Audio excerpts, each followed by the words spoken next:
की सरकार बनी।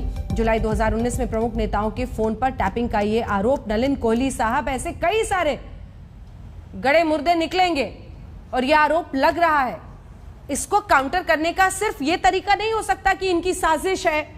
ये अब पूरे विश्व में मतलब इंटरनेशनल साजिशें रच रहे हैं इतने सारे। अब आप देखिए, फ्रांस सरकार पर एक मोरक्कन एजेंसी पर आरोप लग रहा है, फ्रांस में उस पर इन्वेस्टिगेशन शुरू हो रहा है। तो आप कह रहे हैं कि कांग्रेस पार्टी और कुछ यहां पर पत्रकारों के साथ मिलकर ये इंटरनेशनल साजिश रची गई कि इंडिया में मानसून सत्र शुरू होगा, मानसून सत्र के पहले दिन हम ये हंगामा करेंगे। ये कौन विश्वास करेगा सर?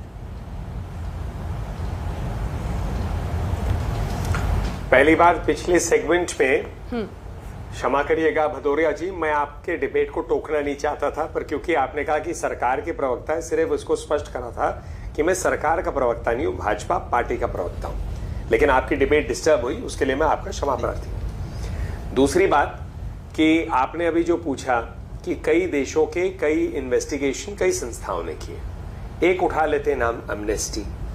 एमनेस्टी ने भारत में ऑफिस क्यों बंद किया? क्योंकि भारत के कानून के तहत, ये भाजपा ने कोई कानून थोड़ी ना बनाया, FCRA पुराना कानून है, कि उसमें आप पैसे विदेश से ले रहे हैं, उसका प्रयोग क्या कर रहे हैं, क्या राजनीतिक प्रयोग के लिए इस्तेमाल किया जा सकता है ऐसा पैसा?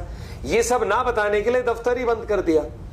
तो ये प्रश्न उस संस्था पे क्यों नहीं उठना चाहिए? हर व्यक्ति कानून के सामने बराबर है, वो विदेश का हो, भारत का हो, भारत के कानून हर व्यक्ति पे लागू होंगे और कोर्ट्स हैं जो इन कानून का इंप्लीमेंटेशन करते हैं। अब आइए, जो कांग्रेस आरोप लगा रही है, आरोप लगाना कौन सा कोई रोक थोड़ी ना है अंजना जी। आज पेगासस के नाम पे इन्होंने कह दिया जी हमारी सरकार कर्नाटका में गिरा दी।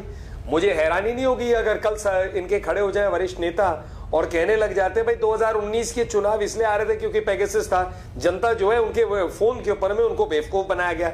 2014 में भी ऐसे ही आ रहे थे हम लोग, या कितने कितने राज्यों में आ रहे थे। मुझे बताइए, अगर ये चुनाव जीतना और हारना इनके आरोपों के आधार पे चलिए, क्योंकि इन्होंने कर्नाटका की बात की, तो अगर एक उदाहरण के लिए कहूं कि प्रशांत किशोर का फोन टैप हो रहा है, उधर अभिषेक बैनर्जी का हो रहा है, तो तृणमूल कांग्रेस जीती ना, भाजपा कौन सी रणनीति ले गई है? इसका कोई जवाब आरोप लगाने की बात बेबुनियाद है जी। आप सबूत दिखाइए ना। इसके बाद अनुराग जी। देखिए अंजना जी, मैंने एक भी आरोप बिना तथ्य के नहीं लगाया। मैं तो भारत सरकार की एजेंसी की रिपोर्ट लेके बैठा हूं, वो भी ये नहीं मानते। आपने पहला सवाल पूछा था अंजना जी डिबेट में कि पेगासस भारत सरकार ने लिया कि नहीं। इन्होंने कहा मैं तो सरकार में हूं, नहीं मुझे नहीं पता। चलो समझ में आता है।